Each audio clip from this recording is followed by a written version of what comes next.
Inawezekana kuna watu wanabeza kwamba yes ni mfumo ambao pengine unakuja kuingiza pesa kwenye club, lakini huo ni ukweli. Tumekuwa hapa siku zote Isa tunalalamika juu ya namna ambavyo hivi vilabu vikubwa vimekuwa vinakosa vyanzo vya mapato, lakini Young Africans kuja na Soka School, pamoja na kwamba lengo lao kubwa ni kuzalisha vipaji, lakini pia kitakuwa ni chanzo cha mapato cha club. Nimemsikiza vizuri leo Engineer Hersi Said ameongea namna ambavyo unajua hii price ya 600,000 watu walikuwa wanaichukulia tofauti, lakini leo Engineer Hersi aliongelea namna ambavyo huduma inayopatikana Upanga na huduma ambayo itakuja kupatikana.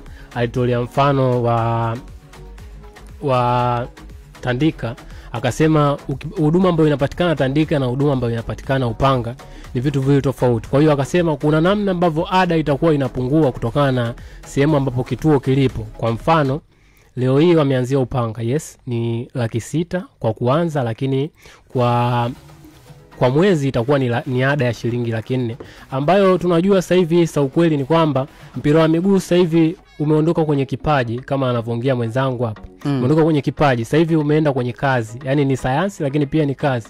Kwa hiyo kama unajua ni kazi na hii imeitwa Soka School, maana yake kama una uwezo wa kumchukua mwanao kumpeleka VETA ukamlipia pesa akaenda kusoma ufundi, ndio hicho unaweza ukifanya, kumchukua mwanao ukampeleka academy aende kujifunza mpira wa miguu ambao kwa sasa ni kazi. Kwa sababu leo hii ukiongelea watu ambao wanazalisha pesa nyingi sana kwenye kiwanda cha mpira wa miguu, utaongelea wachezaji ambao leo hii tumemwona Mtanzania mwenzetu hapa Clement Mzize miezi kadhaa nyuma, namna ambavyo alikuwa anahusishwa na vilabu vikubwa, na zile figa ambazo zilikuwa zinatajwa sio figa za kawaida. Kila mzazi anatamani kumuona mwanae ambaye ana kipaji kikubwa cha mpira wa miguu anafikia huko. Unamfikishaje mtoto? Lazima apite kwenye vitalu.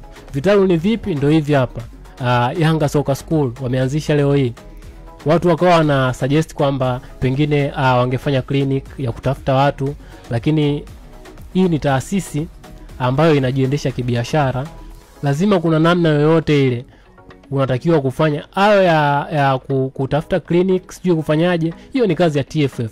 Kazi ya kuzalisha vipaji vya taifa haipo kwa Yanga peke yake, au haipo kwa Yanga, kwa Azam na Fountain Gate. Ipo pia kwa TFF, ambao TFF ndio baba wa soka. Kwa hiyo Young Africans kile wanachokifanya wao wanafanya kwa maslahi yao, lakini pia kwa maslahi ya taifa, namna ambavyo wanaweza kuzalisha wachezaji, lakini pia kama timu ikapata chanzo cha kuzalisha pesa kwa maana ya mapato kwenye klabu. Leo hii tunaongelea academies kubwa Afrika. Leo alikuwepo Pitso Mosimane, ni moja kati ya watu ambao wana academies kubwa barani Afrika ambazo zinafanya vizuri sana. Lakini unaongelea Diambas, utaongelea Generation Foot, utaongelea Dream. Hiyo ni Senegal. Generation Foot, Diambas, zote hizo ni za Senegal. Unaongelea Dream Soccer Academy ya Ghana, utaongelea pale Misri kuna Wadidegla wanayo academy kubwa. Kuna Rahimo ipo pale kina Faso. Rahimo zipo. Hizo ni baadhi ya academy kubwa. Kwa hiyo Young Africans wanaelekea huko. Kitu ambacho pengine sisi tunakiomba na pengine tunatarajia kiwe kwenye mwendelezo mzuri ni namna ambavyo hiki walichokianzisha kwa kasi kiendelee kuonekana kwenye maeneo mengine. Yes, leo hii wameanzia Upanga, wajitanue kwenye maeneo mengine. Mfano kuna sehemu nyingi sana ambazo zina uhitaji wa vituo kama hivi, na Young Africans ni timu kubwa, sio timu ya Dar es Salaam peke yake. Unaweza kupeleka Mwanza, unaweza ukapeleka Arusha pia, ukapeleka Mbeya, ukapeleka Iringa. Ni sehemu ambazo pia zina watu wengi sana wenye uhitaji huo, na kuna mashabiki wengi wa Young Africans, lakini pia kuna wapenzi wa soka ambao wana watoto wao ambao wana uwezo mkubwa na wanaweza kufanya vizuri kama watapata hiyo elimu. Niko ameongea vizuri hapa namna ambavyo baadhi ya wachezaji ambao hawapiti kwenye misingi, unakuta ile wanasema tactical awareness, yani kwamba awareness ya kwamba tuna mpira, mimi natakiwa niwe wapi, hatuna mpira natakiwa niwe wapi.